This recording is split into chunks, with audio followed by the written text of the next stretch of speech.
Hey guys, my name is Rob, part of AWC Productions. Today we're going to be reviewing the Nikon D7000.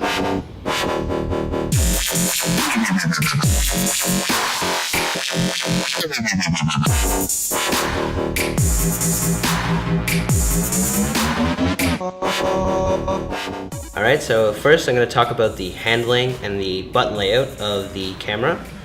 And it's laid out pretty much like all the other Nikons. You'll see buttons on the side, on both sides actually, on the top. Welcome addition to this camera is the AF to manual button.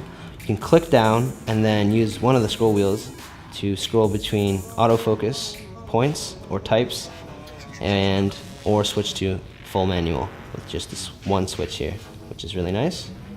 So some very nice things about the camera. The shutter, the on-off switch specifically, and the shutter button, they're nice and smooth when you turn it on and off. And when you click down, there's a nice squishy feeling. There's no click, which some people might like, might not like, but to me it's really nice. The scroll dials on the front and the back, very smooth.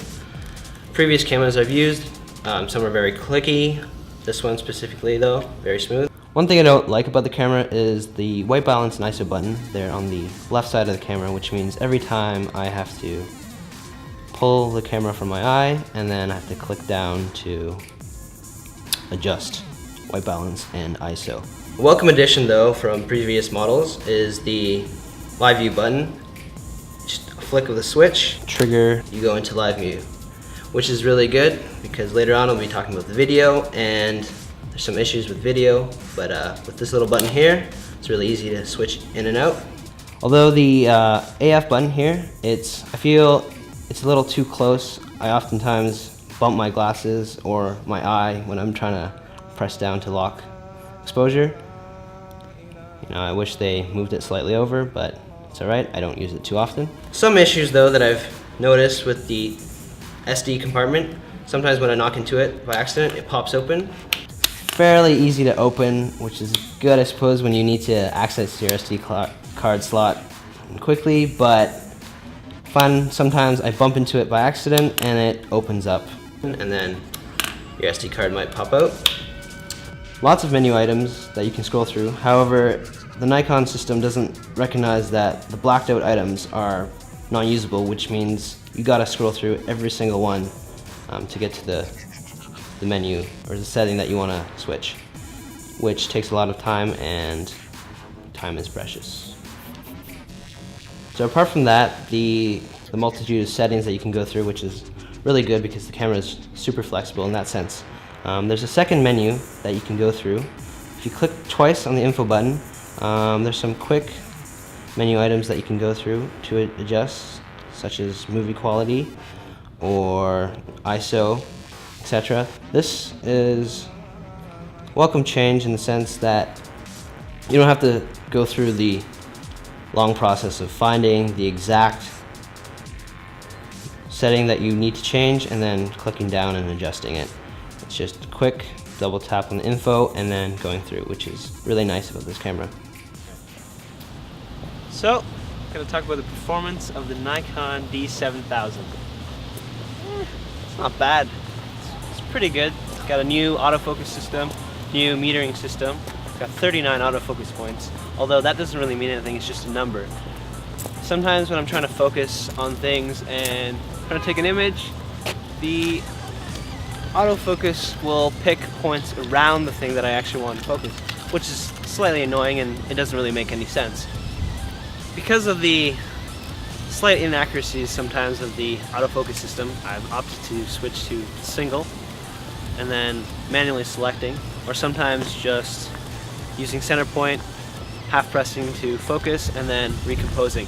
That way I find it's the most accurate and I get the object that I want to focus in focus. So along with being able to select out of the 39 autofocus points and manually selecting and then grabbing the object that you want to focus, you can actually switch it to 11 autofocus points, which makes it a lot easier on yourself when you're selecting autofocus points. However, opting to stay with just the center point and then recomposing is probably the best method, and I feel like everyone should sort of use that method. So let me show you something. 6 frames per second sounds pretty good, except there's a slight issue. See that? Just stopped.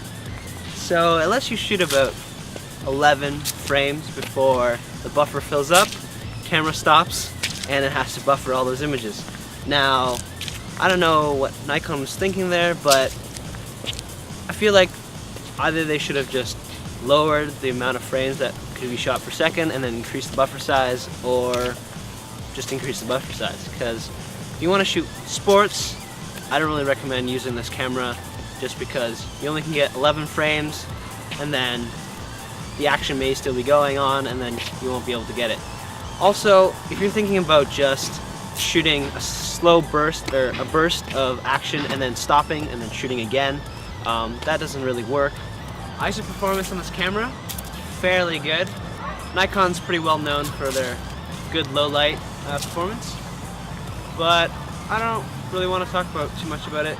All cameras now, their ISO performance is fairly good, and if you want to look at some more comparisons between various ISO, in the description we have a link with photos for ISO 100, 400, 800, 1600, and so on and so forth. So now let's talk about the Nikon D7000 and its video feature function. Now, as I said before, there's a nice switch that you can use to switch into video. Now that's about the only nice thing about the Nikon D7000 video. Although it does let you shoot at 1080p at 24 frames, but apart from that, there's nothing else. There's 720 at 30, 1080 at 30 or 24, but other than that, it's alright. Now the only problem I find is you can't set the aperture. You can twirl the dial and it won't do anything. It'll just, you know, stay. Right now I have it at 5.6. It's just gonna stay at 5.6. You can twirl the dial all you want. It's not gonna go anywhere. So you gotta switch out and then adjust it and then switch back in. Now, I don't know about you, but that's kind of annoying. Although I've gotten used to it, so switching out and then switching back in, just an extra step. Apart from that though, everything else is alright. Another thing that they sort of botched is the audio.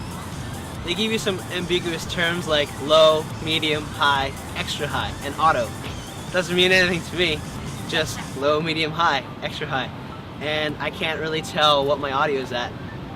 So when you're trying to shoot, you never really know. So I recommend, if you're shooting video with a DSLR, don't buy Nikon, because they just don't have the features that, say, Canon or Panasonic have with their cameras.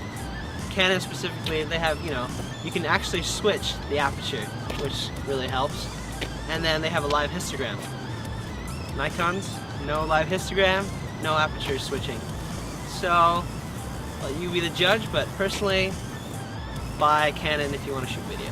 So my final verdict for the Nikon D7000, if you like just taking photos, buy Nikon. It's fairly good at taking photos.